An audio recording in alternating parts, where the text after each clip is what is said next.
ये नहीं कहा कि मेरा हसन अगर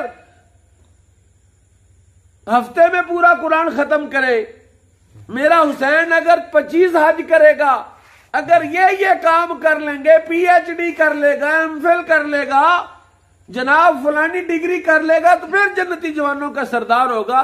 कहा नहीं, ये मनसब मैं नेकियों पर तो छोड़ ही नहीं रहा, ये मनसब तो मेरी निस्बत की वजह से दिया। सुभान अल्लाह। है मसला बड़ा कीमती, मैंने आपको बताया, उतना इस्तेकबाल तो नहीं किया आपने, लेकिन बहरहाल चूंकि गर्मी है आपको माफ किया जा सकता है। क्या आप गर्मी की वजह से मात मारी हुई है तो आप सुभान अल्लाह कैसे कहेंगे, मसला समझेंगे कैसे। लेकिन फिर भी सुनिए कि मोहब्बत अहले बैत का जो अल्लाह कह रहा है कि कुरान में कि कुल्ला असालुकुम अलैहि अजरन इल्लल मवद्दत फिल कुर्बा, कोई एतराज करे कि रसूलुल्लाह ने मोहब्बत अहले बैत का मुतालबा किया हमसे, ये बनता नहीं था। अजर अल्लाह देता, नूह को अजर अल्लाह दे सकता है, शुएब को अजर अल्लाह दे सकता है, जकरिया को अजर अल्लाह दे सकता है, लूत अलैहिस्सलाम को अजर अल्लाह दे सकता है, तो रसूलुल्लाह को अजर अल्लाह नहीं दे सकता। फरमाया नहीं नहीं नहीं नहीं नहीं, तेरा जहन गलत है, तेरा ख्याल गलत है, तेरी सोच गलत है। असल बात यह है कि रसूलुल्लाह तेरे फायदे के लिए अपने शहजादों की मोहब्बत की। सुभान अल्लाह। इसलिए हुक्म दे रहे हैं कि फायदा तेरा हो जाए। जिस तरह जिस दिन ये आयत होती है इन्नल्लाह व मलाइकतहु युसल्लूना अलन नबी, सहाबा कहते हैं हुजूर अपने हुजरे से बड़ी तेजी के साथ, बड़ी तेजी के साथ ऐसे बाहर निकले, दौड़ते हुए हैं, आके बैठ गए मस्जिद। फरमाया जानते हो आज कौन सी आयत उतरी है? खुश बड़े, जानते हो कौन सी आयत? या रसूलल्लाह कौन सी आयत उतरी है? फरमाया आज आयत उतरी इन्नल्लाह व मलाइकतहु युसल्लूना अलन नबी। अब कुरान को रसूलुल्लाह से ज्यादा कौन समझ सकता है? हुजूर से ज्यादा को कुरान समझ सकता है? हुजूर सल्लल्लाहु अलैहि वसल्लम को पता था और आपको समझ आ गई कि जो मैं अपनी उम्मत के लिए दुआएं करता हूं, अल्लाह मगफिरली उम्मती रब्बी हबली उम्मती, या अल्लाह मेरी उम्मत की बख्शिश कर दे, गोया के हुक्म दुरूद अल्लाह ने भेजकर मेरी उम्मत को बख्श दिया। सुभान अल्लाह, सुभान अल्लाह, बख्शिश का सामान कर दिया है, बख्शिश के असबाब पैदा कर दिए हैं। और इसी तरह अहले बैत की मोहब्बत भी जन्नत में दाखिले का बायस और सबब है। तो गोया के जो रसूलुल्लाह के रोने का बायस था, जो हुजूर की गिरियाजारी का बायस था, मेराज की रात भी हुजूर हमारे लिए रोए हैं, गारे सौर में भी हमारे लिए रोए हैं, गारे हिरा में भी हमारे लिए रोए हैं। और अल्लाह के बंदो, रसूलुल्लाह ने देखा कि ये फायदा मेरी उम्मत को मेरे बेटों से मोहब्बत से मिल जाए, इसलिए फरमाया इनसे मोहब्बत करना, इनसे प्यार करना, इनके बारे में अपनी जबान। हजरत इमाम अहमद बिन हंबल एक बहुत बड़े इमाम है, पता कौन है ये वो इमाम है तारीख इस्लाम का। इमाम अहमद जो है ये फिका हंबली के जो बानी है, फिका हंबली के जो इमाम है, 50,000 हदीसों का मजमुआ मुसनद अहमद लिखी है। इनसे बड़ी किताब 1400 साल हो गए, आज तक किसी ने इतनी बड़ी किताब हदीस की नहीं लिखी जितनी बड़ी किताब हदीस की इमाम अहमद बिन हंबल ने लिखी। तो मसला हो गया, आजकल भी मसला रहता है, ये मसले क़यामत तक रहेंगे। बादशाहों के जो मुसाहिब होते हैं वो पंगे लेते हैं, तो खल्क़े कुरान का मसला हुआ। मैं आपको वक्त थोड़ा है, खल्क़े कुरान की तरफ नहीं जाते। उन्होंने कहा कि कुरान मखलूक है, हालांकि कुरान मखलूक नहीं, कुरान मखलूक नहीं है। तो ये बड़ा मजमून, मुझे आप खपना पड़ेगा आपको समझाने के लिए, बस सिर्फ चलते चलते एक बात कर देता हूं कि हजरत इमाम अहमद बिन हंबल ने कहा, बादशाह खलीफा ने कहा कि कहो कुरान मखलूक है।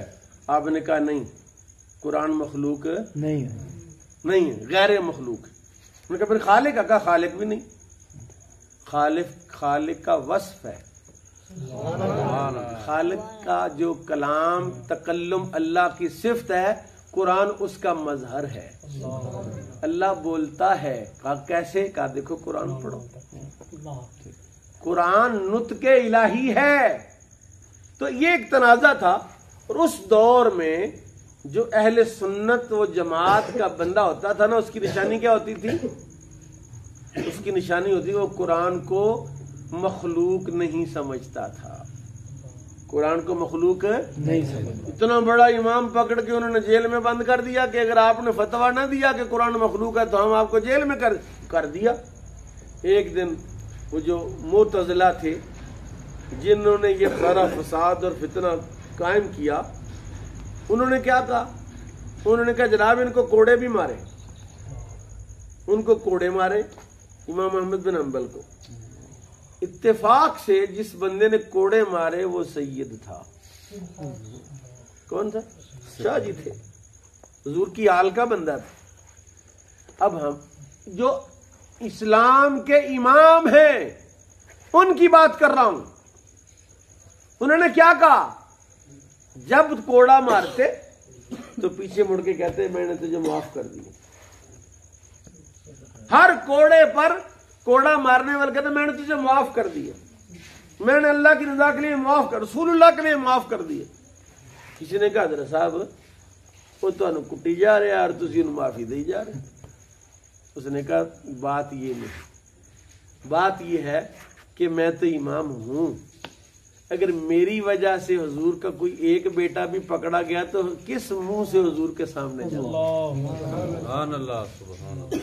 चलो मुझे ही मारा, मेरे अल्लाह को बड़ी गैरत है कि मेरे दीन के इतने बड़े इमाम को मार रहे हैं उस मसले पर जो मसला जो है गैर शरई है और नाजायज उसको मारा जा रहा है। लेकिन आपने कहा वो ठीक है, मुझे मार नाजायज पड़ रही है, मारने वाले नाजायज कर रहे हैं, लेकिन मैं हुजूर के इस शहजादे को, हुजूर के इस बेटे को रसूलुल्लाह के लिए मुआफ कर रहा हूं ताकि मेरी वजह से ये पकड़ा ना जाए।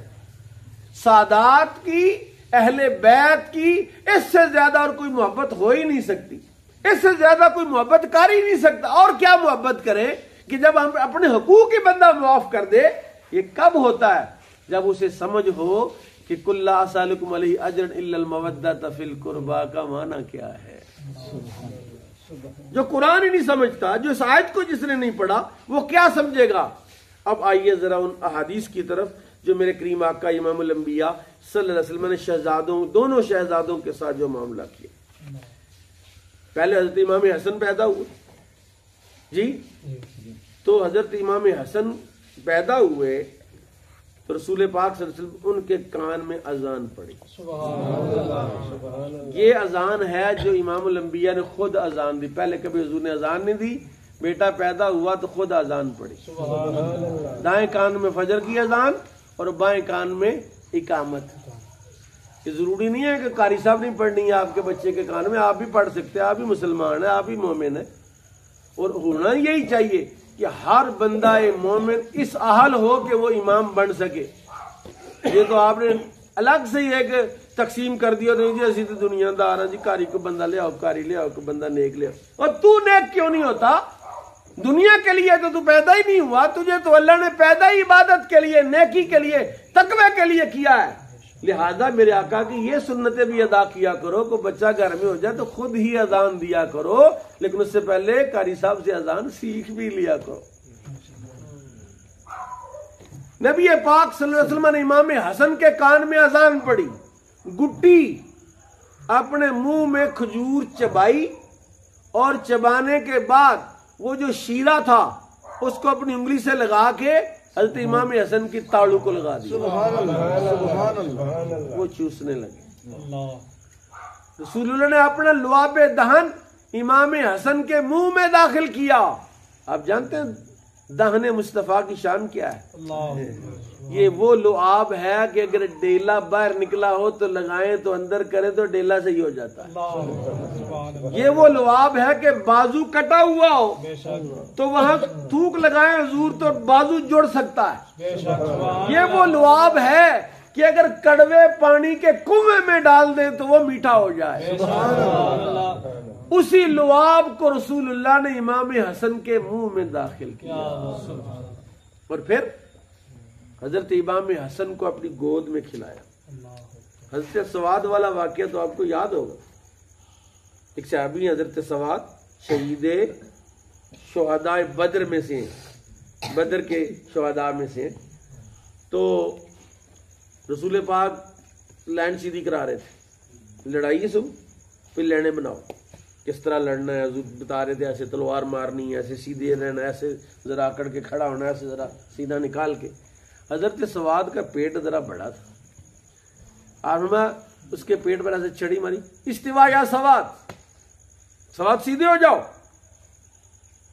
सब तदीलु ऐलान कर दे मक्के मदीना शरीफ, इस्तिवा या सवाद, सवाद सीधे हो जाओ। हजरत सवाद सीधे होने की बजाय सीधे हो गए, साफ से निकल के बाहर आ गए। क्या बात हुजूर, आपने मुझे मारा है? आप अदल करने वाले, इंसाफ करने वाले नबी हैं, मुझे किसास चाहिए, आपने मेरे पेट पर छड़ी मारी। हुजूर ने छड़ी उसको पकड़ाई, कहा मार लो। कहा नहीं जनाब, ये कैसा इंसाफ है, जब मेरे पेट पर छड़ी मारी थी तो मेरा पेट नंगा था, आपके पेट पर कपड़ा है, ये कपड़ा हटाएं फिर, ताकि नंगे पेट पर मैं छड़ी मारूं, ताकि मेरा किसास सही अदा हो जाए।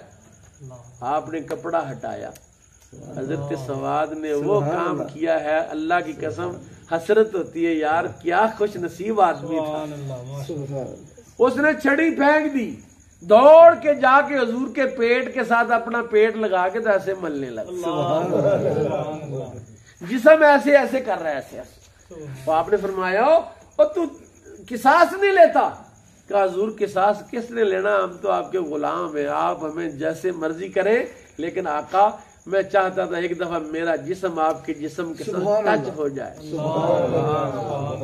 मस हो जाए, जुड़ जाए, और मेरा ईमान है जो जिस्म आपके जिस्म के साथ जुड़ जाता है अल्लाह जहन्नम की आग से उसे महफूज फरमाता है। तो सिहाबी का ये अकीदा है, तो वो शहजादा जो रहा ही रसूलुल्लाह की गोद में, जिसको हुजूर चूमते रहे। यहाँ एक मसला बता दूं, ये याद होना चाहिए मसला, अगरचे यहाँ ये बीमारी नहीं होगी लेकिन आ भी सकती है, वो जो वैक्सीन है पहले होनी चाहिए जी, डंगर लिपी लिपी स्किन आयर कहते वैक्सीन करा लो, एक वैक्सीन है वो जरा। कहते हैं जी अहले बैत जो है ये 5 तन अफराद है, इमाम हसन, इमाम हुसैन, हजरत मौला अली और सैयदा खतून जन्नत और हजरत रसूल पाक, ये 5 तन पाक है। हजूर ने फरमाया अल्लाह हाउ या अहलल बैत, या अल्लाह ये मेरे अहले बैत हैं, तो यही अहले बैत हैं। हजरत उम्मे सलमा ने अपना चादर थी ना, जो कसा चादर हजूर ने ऐसे की, इन चारों को अंदर लिया और कहा अल्लाहुम्मा हाउलाई अहलुल बैत, या अल्लाह ये मेरे अहले बैत हैं, या अल्लाह इनको पाक कर दे। कहते वो यही अहले बैत। और रसूलुल्लाह की चादर, वो कौन सी चादर थी? गर्मी मेरा ख्याल ज्यादा ही होगी, नहीं कौन सी चादर थी? रसूलुल्लाह की चादर थी। और जो चादर के नीचे एक बार आए, जो चादर के नीचे एक बार आए तो वह अहले बैत हो गया। और जिसने चादर के नीचे 10 साल गुजारे वो अहले बैत नहीं। और कौन लोग हो तुसी होए, और क्या अकीदा, क्या नजरी। एक मर्तबा मौला अली करमल्लाहु तआला वजहुल करीम, सैयदा फातिमा ज़हरा रज़ी अल्लाह तआला अन्हा, हजरत हसनैन करीमैन, इमाम हसन अलैहिस्सलाम, इमाम हुसैन अलैहिस्सलाम, एक मर्तबा चादर की, तो वो हुजूर की वो बीवी जो हुजूर के बिस्तर पर हुजूर के साथ थी, जो हुजूर का लिबास और हुजूर की चादर इस्तेमाल कर दी, 1 दफा नहीं, 2 दफा नहीं, 3 दफा नहीं, 4 दफा नहीं, 1000 दफा नहीं, हजारों बार जो चादर के नीचे आई, वो अहले बैत नहीं। जो एक बार आए कहता यही अहले बैत। और ये किसी बद मजहब का अकीदा तो हो सकता है, किसी सुन्नी का, किसी मोमिन का ये अकीदा नहीं हो सकता कि हुजूर की बीवी अहले बैत नहीं। असल अहले बैत है ही हुजूर की बीवी। सुभान अल्लाह, सुभान अल्लाह। हम पता क्या जुमला कहते हैं, सिर्फ ये ही अहले बैत है। हम कहते नहीं ये जो 5 तरह सिर्फ ये ही अहले बैत, कहते नहीं, हम कहते ये भी अहले बैत, ये भी ऐसे बैत है, ये भी अहले बैत ना, अहले बैत और भी है और ये भी अहले बैत, ये मतलब है। और अगर कहीं ये ही अहले बैत है, इसका मतलब और कोई अहले बैत नहीं, यही अहले बैत है। सुनो, ये कुरान मेरे हाथ में है, सूरह अहज़ाब 22वां पारा, और पूरा रुकू है, या निसा नबी, अल्लाह ने कहा या नबी कुल्ली अज़वाजिका, ऐ नबी अपनी बीवियों को कह दो, इन कुंतुन तुरीदुन हयात दुनिया व ज़ीनतहा, यहां से लेकर वो मुतसद्दिकीन वल मुतसद्दिकात साइमीन व साइमन, पूरा एक रुकू है जो नबी पाक की बीवियों पर अल्लाह ने बयान फरमाया। और पूरे रुकू के दरमियान में एक छोटा सा जुमला कुरान ने कहा, इन्नमा युरीदुल्लाहु लियुज़हिब अन्कुम रिज्सा अहलल बैत व युतहिरकुम तत्हीरा।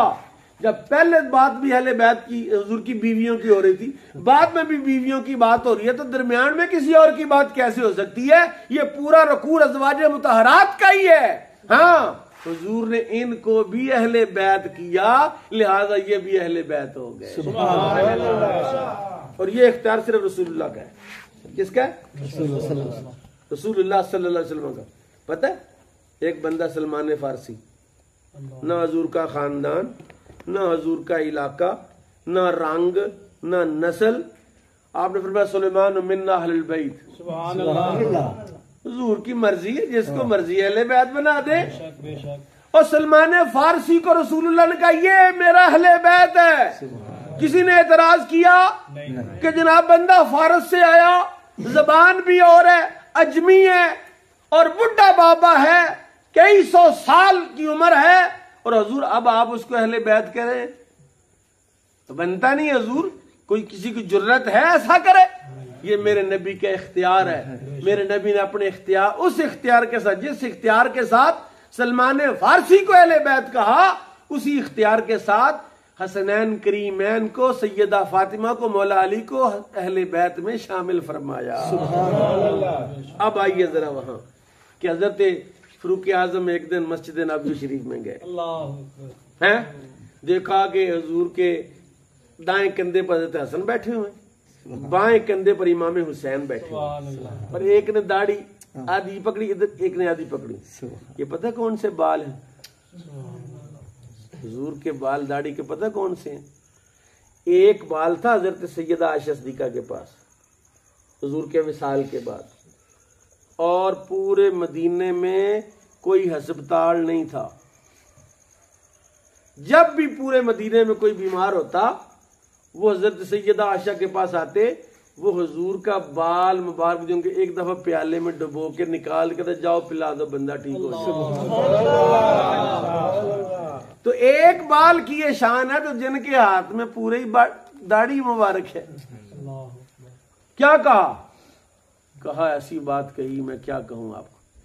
कहा ओ बच्चों, तुम्हारी सवारी नेमल सवारी उसका कि नेमल मरकबु हाजा, ओ बच्चों तुम्हारी सवारी बड़ी आला है। नेमल मरकबु हाजा, ओ बच्चों कितनी सवारी आला है। हुजूर आला है, सबसे औला वाला बड़ी तरन्नम होंदी ने, तुहानू मैं हला छड़दा, लेकिन मैं आना भी मैं तुहानू मसला समझाना, हलाण दी बजाय है तुसीं इंज हिल के दौड़ी ना जाओ। तो फरमाया तुम्हारी सवारी बड़ी आला है। अब ज़बान रिसालत से एक जुमला निकला है, इसको हदीस तकरीरी कहते हैं। कोई कहे तो हुजूर खामोश रहें, इसको हदीस। अब हदीस कौली आई, फरमाया उमर तू ये तो कहता सवारी बड़ी आला है, नेम राकिबु हाजा, सवार भी तो देख कितना आला है। ये सवार भी कितना आला है जो मेरे ऊपर बैठा हुआ है, हजरत मौला अली। और ये हसनैन करीमैन पहली मर्तबा नहीं सवार हुए हैं। पक्के चलाओ यार, हैं माशाअल्लाह। ये पेड़ जड़ा ना, पेड़ जानते हो कि नहीं? हाँ जी। पेड़ सुनो ओए पेड़ होंदे ने ना पिंडां च, कौडी दा पेड़ हुंदा है, ते पेड़ पुट्टिया जाए ते फिर पेड़ कायम नहीं हुंदा।